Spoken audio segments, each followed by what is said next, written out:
Olá, tudo bem? Esse é a Oficina do Brasil, o programa que vai propor soluções para os problemas do país. Eu sou Marcelo Torres, jornalista especializado em economia. Hoje sou assessor parlamentar com foco em orçamento. Aqui ao meu lado está ele, Luiz Paulo Veloso Lucas.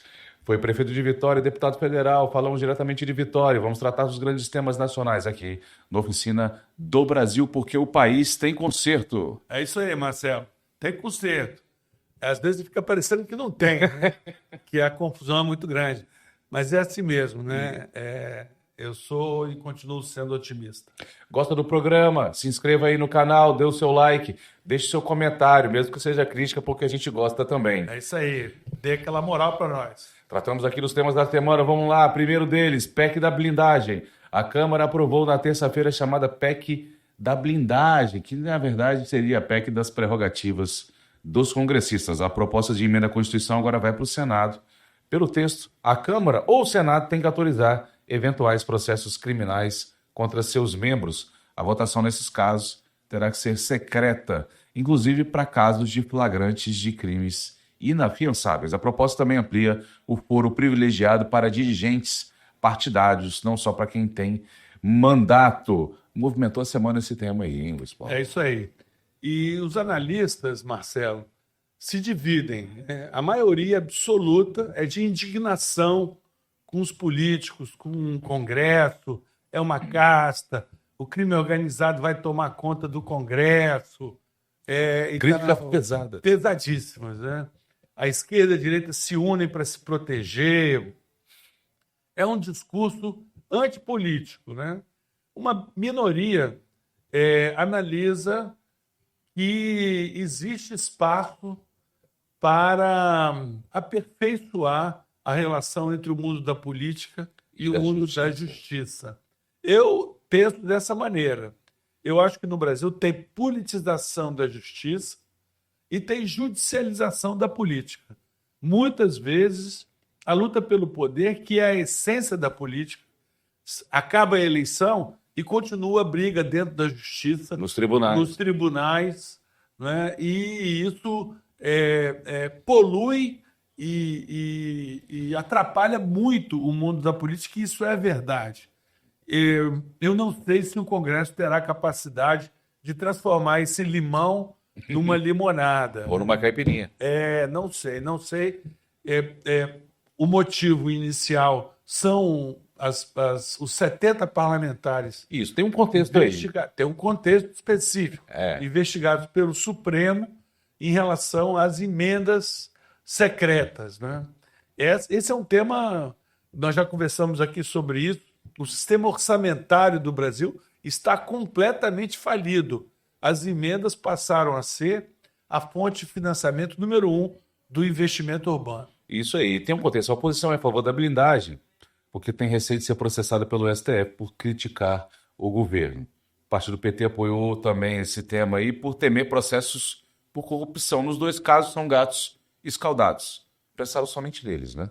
Eu acho o debate horroroso. E a imagem da política e dos políticos, que já era muito ruim, tem piorado piora agora. muito mais. Né? Tem um histórico aí, né, para trás aí. E entre 88, na promulgação da Constituição, até 2001, vigorou uma regra parecida com essa que está sendo votada. Fizeram um levantamento no site G1 aqui, foram 254 pedidos de processo criminal contra parlamentares naquele período. Aí eles tinham que votar, né? Após os colegas votarem secretamente, apenas um processo foi autorizado. Foi em 91, um deputado chamado Jabes, de Roraima. Os crimes dele naquela época, tráfico de drogas e falsificação de documentos. Pois é, eu não conheço todos os 300, não sei, né? Naquele período que funcionou. Eu intuo que uma parte deles, ou alguns deles, são fruto da luta política que foi para dentro do judiciário. Sim.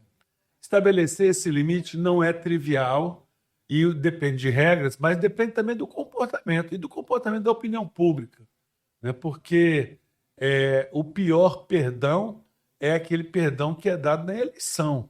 O cara é um criminoso, um cara péssimo. Eu poderia dar vários exemplos aqui. Sim, opa. De políticos com mandato atualmente que não mereceriam ter esse mandato. Pela sua ficha corrida. Pela sua ficha corrida.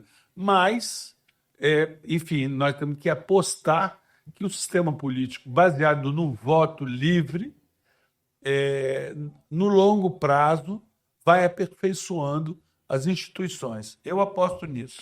Tem uma certa esperança. Vamos aqui na Oficina do Brasil tratar do conserto também, não só do problema. Solução para o Brasil, o parlamento tratar qualquer dos outros temas como tratou essa pauta, né? Corte de gastos, redução de impostos, reforma administrativa, mudança na segurança pública, tratar como foi Reforma tratada, política. como foi tratada a PEC da blindagem. Foram 344 votos a favor na Câmara. Do PT ao PL, a matéria teve adesão porque beneficiava os próprios políticos. É isso aí. É uma proteção, né, contra uma ameaça que, em parte, deveria, de fato, existir, né, um papel do judiciário, de fato, de fiscalizar e punir crimes cometidos por políticos, mas existe também uma parte dessa ameaça que é fruto da politização da justiça e que precisa ser contida. Exatamente. O próximo passo é o Senado. Você acha que por lá passa? Vai ter esse clima lá no Senado?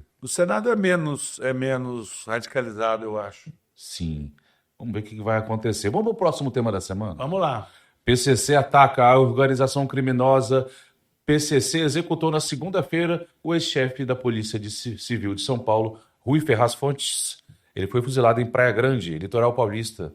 Nos anos 2000, Fontes era aquele delegado-geral da Polícia Civil de São Paulo que prendeu as lideranças do PCC, como o líder Marcola, ainda hoje preso. A ação contou com perseguição, abordagem e execução na cidade de Praia Grande, litoral de São Paulo. A espetacularização é parte aí desse projeto terrorista do PCC, né? Ele tem que fazer isso em público para espalhar o terror, e eles têm conseguido. É a segunda deles, né? Sim. A primeira pouco tempo, foi o assassinato do delator lá no aeroporto de Guarulhos, o maior aeroporto do país.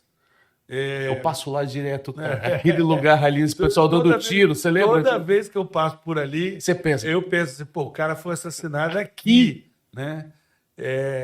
Sem dúvida nenhuma, esse é o maior problema do Brasil. E em São Paulo, todos os problemas do Brasil ganham uma nova magnitude. São Paulo é o maior estado do Brasil, é o mais rico e é também onde o crime, quer dizer, a liderança principal do PCC é em São Paulo. De lá eles nasceram e assumiram o protagonismo aí do mundo do crime, e mostra que a polícia, o judiciário, as instituições brasileiras estão perdendo de goleada para as facções do crime organizado. Esse é um tema que nos comove bastante. A gente sempre se lembra aqui, quando pensamos no programa na Oficina do Brasil, o primeiro tema que veio à mente para a gente tratar como conserto foi exatamente a segurança pública. Mas isso aí também tem conexões com a política, né? Exatamente nesse momento em que Tarcísio de Freitas tentava ali se colocar como candidato do bolsonarismo, vem mais uma pauta negativa na segurança pública de São Paulo, que parece ser o calo, ou pelo menos a imprensa trata como o calo. Parece que a estratégia de Rambo, né, muito cara à extrema-direita mundial, não é a melhor estratégia, né? Não é a melhor estratégia. Eu acho que mostra esses dois assassinatos espetacularizados, né? Mostram que não é tiro, porrada e bomba exclusivamente que vai enfrentar melhor as facções. A polícia de São Paulo é muito boa, né? Nos números, inclusive, mostram isso, né? São Paulo tem já há muito tempo aí uma baixa taxa de homicídio comparada com a taxa de homicídios do país. A Polícia Militar de São Paulo é uma instituição extraordinária.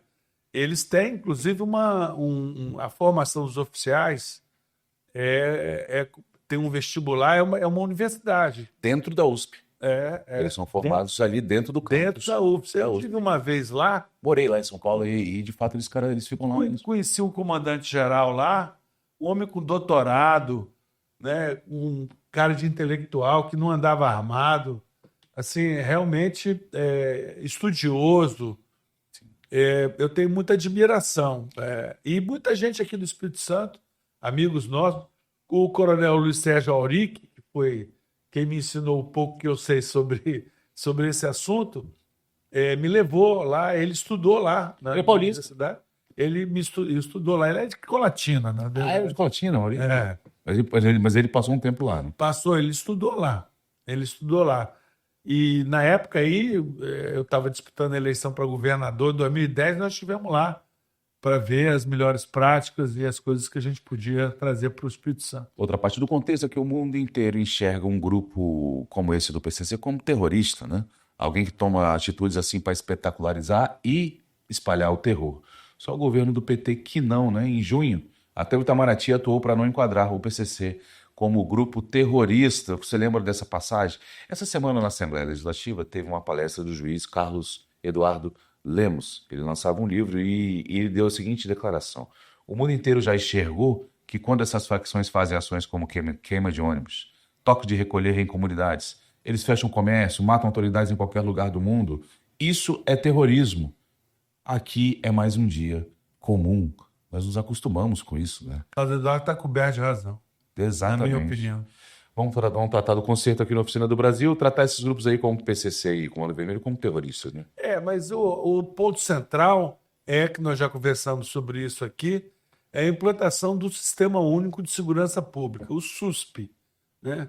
Você vê agora em São Paulo, houve uma ação bem feita, inclusive, comum, combinada entre o governo do estado e o governo federal, na favela Moinho, na região da Cracolândia, houve no centro de São Paulo, e teve ações de urbanismo, de reassentamento e ações policiais e jurídicas também. Depois ficou todo mundo brigando de quem é que era o filho bonito, né? Quem é que fez isso? Se foi o governo do Tarcísio ou se foi o governo Lula.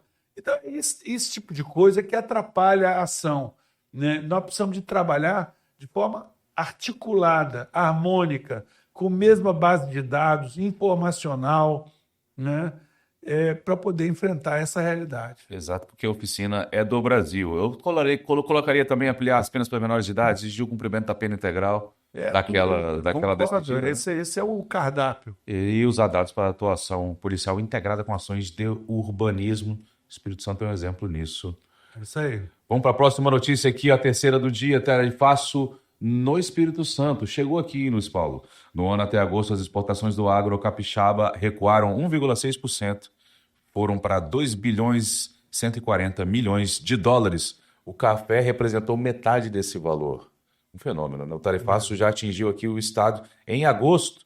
Na comparação com julho, o embarque do café capixaba gerou 1/3 a menos. Isso aí. De um mês para o outro. Foram 25 milhões de dólares em valores absolutos a menos em agosto do que foram exportados em julho. Só de café a gente está falando. Os ovos também, hein? Bateu nos ovos. Em julho foram exportadas 1.090 toneladas para os Estados Unidos. Em agosto, o volume caiu para 99 toneladas. Aí. Já estamos perdendo dinheiro porque o governo federal se recusa a negociar com os Estados Unidos. Porque os Estados Unidos, abusando do seu poder militar e político, querem intervir na política brasileira. O governo Lula, o governo do PT, agem politicamente se aproveitando disso. Está errado. Eleitoralmente. Mas a causa não é essa. A causa é o trumpismo e o bolsonarismo que resolveram usar a truculência para intervir na política brasileira. É um absurdo o tarifaço a interferência do governo americano na política brasileira. Não é uma questão comercial, não é uma controvérsia econômica nem comercial. Na política externa, há aqueles que são considerados os realistas, aqueles que são considerados os otimistas, e nesse caso aqui específico, os realistas se destacam por considerar que as coisas estão postas, né? Não é o mundo ideal, mas é o mundo que está acontecendo nesse momento. E o que está acontecendo nesse momento é que é preciso negociar. Mas, Marcelo, o que você, eu acho que mais de uma vez já mencionou aqui, e que a gente assim, não concorda totalmente, é que a causa disso não é porque o governo não quer negociar, cara. E a causa de estar na carta do Trump. Ou libera Bolsonaro, ou eu vou a porta-voz da Casa Branca disse que podia usar a força militar contra o Ela Brasil. falou Por mesmo. causa de quê? Por causa do café do Espírito Santo? Não. Por causa dos ovos de Santa Maria de Jetibá? De jeito nenhum, nem os seus ovos, nem os meus ovos. Não é isso. É a política brasileira. Bolsonaro é aliado do Trump e ele está fazendo política às nossas custas. Às custas do brasileiro. Então, eu acho que o pessoal do governo do PT fica tentando, em vez de tentar negociar ou de reduzir o prejuízo, fica tentando tirar proveito político. Está errado. Mas não é isso que causou. Não é esse o problema principal. O problema principal é o descalabro da ação da extrema-direita mundial liderada por Donald Trump. E eu acho também que é o seguinte, essa situação posta, você vai lá e negocia. Vamos falar um contexto aqui. Essa semana também, em entrevista à BBC, o presidente Lula confessou que nunca ligou para negociar com os Estados Unidos. Os repórteres o questionaram 7 vezes sobre o tema. 7 vezes. 7 perguntas sobre o mesmo tema seguidas. Lula não conseguiu explicar porque está aberto a negociar, mas não negocia. Aspas para ele. Ele, Trump, né, nunca quis conversar. Lembrando que o Trump já falou que se receber o telefonema com Lula, ele vai conversar. Desde o anúncio do tarifaço, Lula subiu nas pesquisas e já abre 10 pontos contra os concorrentes. Ele tem um ganho eleitoral em não negociar, não é mesmo? Não em não negociar. Ele tem um ganho eleitoral de ter sido vítima da truculência do tirano Donald Trump, cara. Isso. O tiro no pé que a extrema-direita norte-americana está dando. Está enchendo a bola do Lula, porque virou o líder do discurso da soberania nacional, devolveu a bandeira. O Salvador o Salvador da pátria. Isso é uma questão política. É uma questão essencialmente política, de política internacional. Não é de política comercial. Pelos livros do Trump, de tudo que ele já falou na carreira dele antes de chegar, inclusive, à política, como empresário, ele sempre destaca que ele adora negociar e quando ele negocia, ele tem os pilares dele. Botou isso tudo no papel. Acredito mesmo que negociando com o Trump, se você oferecer o que ele quer, ele vai até esquecer quem é Bolsonaro. Se essa é a questão principal para ele começar essa briga do tarifaço, essa briga comercial seria política. Se você oferecer o que ele quiser e ele notar que ele pode ganhar alguma coisa com isso, como no caso dos Estados Unidos, ele esqueceria o Bolsonaro. Essa é uma tese controversa, Marcelo. Há controvérsia. Vamos aí então para o concerto. Dado interessante, Lula e Trump estarão na mesma hora, no mesmo local, a Assembleia Geral da ONU em Nova York, no dia 22 de setembro. Deve ser essa semana que você está assistindo o programa aí. Em Nova York estarão os dois. O Brasil abre a reunião. O segundo país a discursar é os Estados Unidos, que são os anfitriões, não é isso? Falam depois, então, os Estados Unidos, no caso Donald Trump. Negociar é uma necessidade e uma obrigação de um governante. Essa é a minha opinião. Né? O Lula fez um artigo em inglês no Belo inglês dele, você viu? Era? Belo inglês dele, né? Não, claro. feito pelos diplomatas do Itamaraty. No esforço internacional, político internacional dele. O artigo é um bom artigo. O posicionamento do Lula nesse artigo é bom. É de conciliação. É de negociação e de conciliação. Agora, sim, mas eu estou dizendo, do artigo publicado nos Estados Unidos. Sim. Então, da mesma maneira que eu não fico sem dormir por causa de Donald Trump e as sanções dele e tal, Brasil, eu também não fico, os dois vão se encontrar, aí quem sabe vão ficar em Você não tem essa esperança? Não tem. Os dois estão fazendo política. Politicagem, política de baixa qualidade. Política é discutir o interesse público, o interesse que é geral. Trump não faz política assim.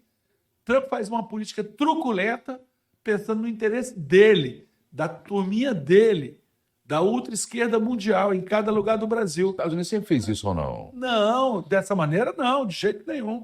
Da forma, né? A forma é diferente, mas o conteúdo... Que é isso. O que foi o Barack Obama, um líder a favor da paz mundial, do desenvolvimento mundial, que foi Bill Clinton. O que há? É completamente diferente do que é Donald Trump.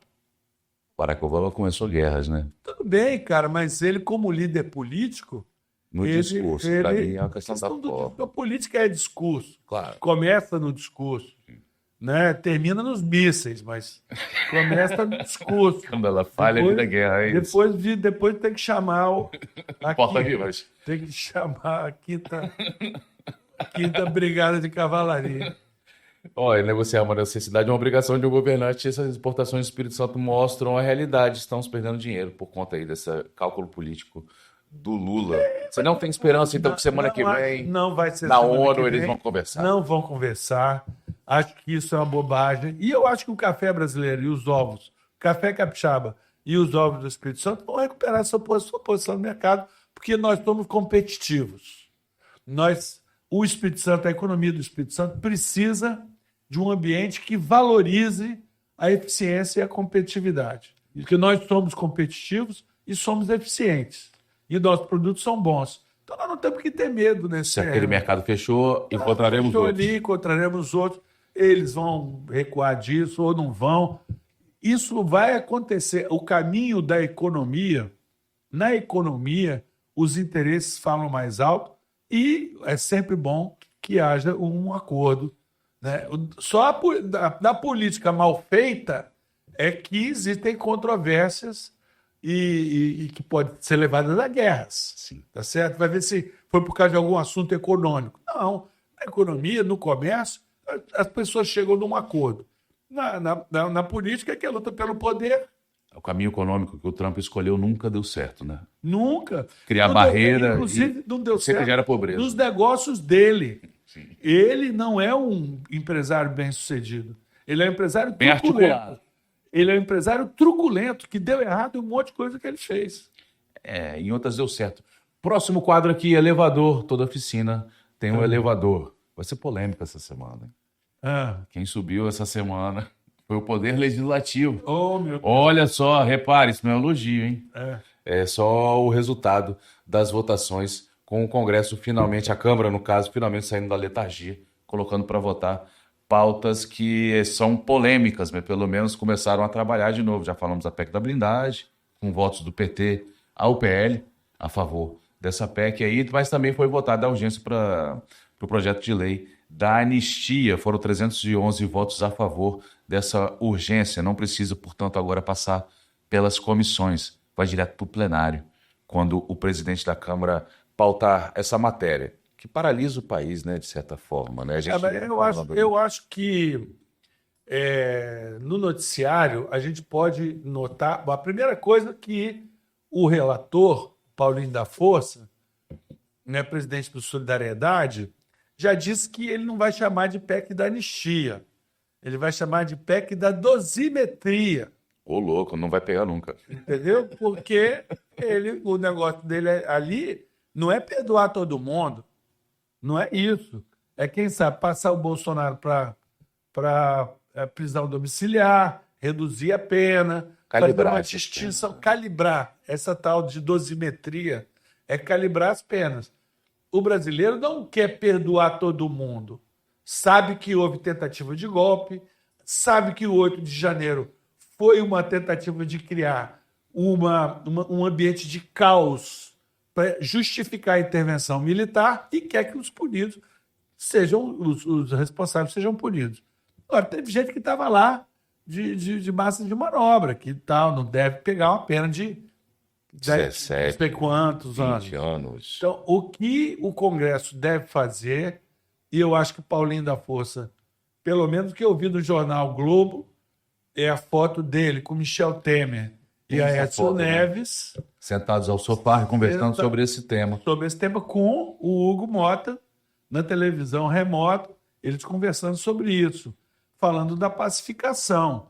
Tem muitos analistas que acham que não devia fazer nada disso, que isso é conciliação, que a política da conciliação dá errado no Brasil, etc. Eu tenho dúvidas a esse respeito e eu acho que nem sempre a conciliação foi ruim.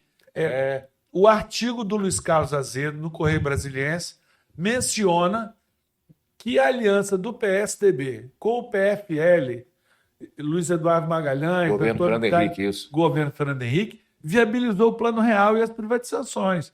Se não tivesse havido essa conciliação, o Brasil não tinha avançado como avançou no governo Fernando Henrique. Então, a conciliação é uma tradição, de fato, Da política da brasileira, política inclusive. brasileira que vem lá do Império, Isso aí. do Marquês de Paraná, e etc. E nem sempre foi uma coisa ruim. Acho que a maioria das vezes foi uma coisa boa, inclusive. Pois é, tem É o caso da anistia. E votar para votar, como você falou nas semanas passadas. Tem que votar para Eles votar. vão votar, já votaram a urgência. Isso. Agora vão votar. E o que o Hugo Mota fez? Pegou um projeto lá de trás do Crivella, não um projeto de agora, e designou Paulinho da Força para ser o relator, que está começando a negociar. Vai negociar com todo mundo. Inclusive Tentar ver- com o judiciário. Isso. Essa negociação Aí, não vai ser feita As às classes. claras, mas vai ser feito. Porque é vergonhosa essa atitude de negociar politicamente com o Poder Judiciário. Mas o judiciário também faz isso, com o poder público. Quer dizer, a conciliação no O Brasil, problema continua lá no o Judiciário. problema continua nas instituições, Márcio. Sim, é verdade. Executivo, legislativo, judiciário. Cada um tem um papel. Deveriam se respeitar, deveriam ser harmônicos. Se não se respeitam e não são harmônicos. Fortes sinais, aí o Hugo Mota começa a falar que a votação da anistia é para pacificar, que era um termo que vinha sendo usado apenas por um lado político, agora o presidente da Câmara começa a usar também. Eu acho que vai votar o resultado, independentemente do resultado, quanto antes votarem. É melhor porque o Brasil precisa ser, quem precisa ser anistiado mesmo é o próprio Brasil, né? Nós estamos condenados aí, né, nesse problema político, que nada anda enquanto esses dois polos radicalizados aí, eles ficam brigando. Pois é, eu acho que os extremos precisam ser derrotados politicamente. A única maneira da gente andar para frente de novo é não se deixar iludir pelo poder de atração do radicalismo, que é o que a gente tem no Brasil nos últimos, 20 anos. Exato. Então aí quem subiu essa semana, polêmica essa posição, foi o poder do Legislativo. É verdade. Finalmente aí voltou a rodar. Mas não é um elogio. Pit Stop é aquela parte do programa que tratamos de notícias rapidamente. Vamos lá, juros mantidos. O Banco Central manteve a taxa de juros em 15% na reunião dessa semana, aqui a semana em que gravamos o programa. E Vai entrar numa rota de mas ele não indicou o início da queda, né? Não indicou o início, mas eu acho que está indo bem o Banco Central, não vejo problema. Acho que eles vão, até porque está na rota que porque o tarifaço, É muito juro, né? o tarifaço reduziu o preço, cara, no mercado interno. Sobrou produto aqui, que não foi exportado. E aí o preço caiu. Os juros estão altos, vamos lembrar, porque o 15%. governo gasta cada vez mais. Por conta do risco fiscal do Brasil, Isso. que é insustentável. O governo gasta mais do que arrecada, muito mais do que arrecada. Quem vai comprar um título do governo começa a exigir mais retorno por conta desse risco. Como o governo gasta muito, ele bota fogo na economia, chega o Banco Central, joga juros em cima, que no caso joga água nessa fervura. Agora, com juros de 15%, como é que você investe? Não tem. Eu não conheço nenhum negócio legal que dá mais do que 15% ao ano real. Com o risco mínimo da economia. Zero, né? No caso do Se você Brasil. comprar um título de renda fixa, um tesouro direto, Sim. você não tem risco nenhum e tem um lucro de 15% ao ano. No caso do Brasil. Quer um título da Venezuela? Não, eu não quero, não. Não quero, não. Vamos lá, próximo do Pit Stop, Estados Unidos corta os juros. Olha aí, nessa mesma semana, os Estados Unidos reduziram em 0,25 pontos. O primeiro corte em 9 meses, a taxa agora é de até 4,25% ao ano. Vamos lembrar que no Brasil é de 15% a taxa. Pois é, o Jerome Powell está sob fogo cruzado. Tá tomando muito tiro, hein? Porrada do Trump, do presidente. tirano Donald Trump, que quer tirar a diretora lá. De Semana qualquer passada, maneira. o Trump de tirano aqui, aí pessoas próximas que assistiram o programa falaram: como esse cara é tirano se ele é presidente da maior democracia do mundo? Tirano. E é um tirano ainda assim para você. É um tirano, autoritário, enfim. Batendo no Banco Central deles lá, que é o conhecido FED. Porque ele tá, olha, eu vi um vídeo do Paul Krugman essa semana no Instagram, falando que o Trump está destruindo a principal... Paul que foi presidente do... O Paul Krugman o prêmio Nobel de Prêmio Nobel. Economia. Ele estava dizendo que o Trump está destruindo o maior bem imaterial de qualquer país, que é a confiança. Sim, É a confiança nas instituições americanas. exato.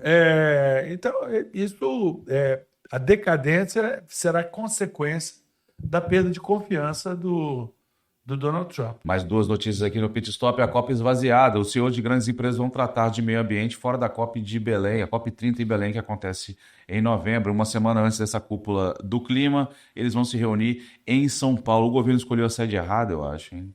Belém. Pois eu não torço para dar errado, não. Não, eu queria que Eu desse certo. torço para dar certo, né? Tomara que as vozes que alertaram os problemas de infraestrutura, né, de acomodação, sejam resolvidos e a COP possa ser um sucesso. Violência política. Pesquisa da Universidade Rutgers, nos Estados Unidos, revela que 55% dos eleitores de esquerda, que se identificam como de esquerda lá nos Estados Unidos, consideram que, a gente não pode falar o verbo, vamos usar outro, eliminar Donald Trump seria, entre aspas, ao menos um pouco justificado. Isso é um absurdo, né? Os americanos têm tradição de matar presidentes, né? Abraham Lincoln.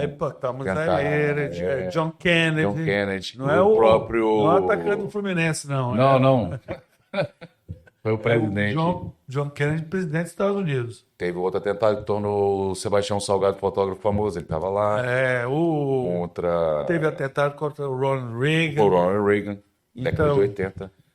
E até o próprio Trump teve um atentado, se é que aquilo não foi forjado. Não é possível, você acredita que foi forjado. Não, eu não acredito em nada. Ele próprio poderia ter sido morto. Eu não acredito na história da carochinha. Então, só para lembrar, mais de metade dos americanos que se consideram de esquerda consideram que eliminar Donald Trump seria ao menos um pouco justificado. Nem por isso os americanos de esquerda são mais radicais do que os americanos de direita. Eles só matam mais. Não sei. Aonde? Os Estados Unidos? Tá doido? Vamos lá. É lá. verdade mesmo. Último quadro. Mas eu não estou defendendo a esquerda, não, Claro, tá? Eu sou contra o extremismo. E os americanos adoram o extremismo. Eles amam a arma, inclusive. Dica cultural dessa semana fica com o Luiz Paulo. Isso aí. A dica cultural dessa semana, vou botar depois na tela aí, o livro novo do Alberto Carlos de Almeida.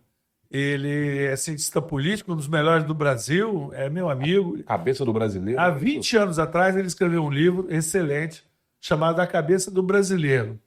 E é um livro que é uma interpretação de pesquisas de opinião, mostrando, na verdade ele vem mostrando, entre outras coisas, características típicas do brasileiro, tipo jeitinho. Sabe com quem está falando. Né? Sempre voltaram para a política também, né? Política, cultura, né? E social. Ele é um cientista social, né? E ele trabalhou uma época com o Roberto da Mata também. Várias das ideias dele, o Roberto da Mata já defendia. E nesse livro, há 20 anos atrás, ele faz um painel, é um livro muito, muito legal. E agora ele escreveu A Cabeça do Brasileiro 20 anos depois. Ele pega novas pesquisas para ver o que mudou, se é que alguma coisa mudou nesses 20 anos sobre o jeito brasileiro de ser. Mudou? Olha, mudou muito pouco. Tem muito pouca coisa que mudou. Segundo Alberto, eu gosto muito das análises dele. Esse é a Oficina do Brasil, o programa que aponta os problemas do Brasil, mas também sugere formas de consertá-lo. Esse aqui é Luiz Paulo, tive com ele. Você que está acompanhando aí, se inscreva, dê o seu like, faz a gente muito feliz. É isso aí. Obrigado pelo prestígio. Sempre bom estar com você, Luiz Paulo. É sempre um prazer. Obrigado. Até a próxima.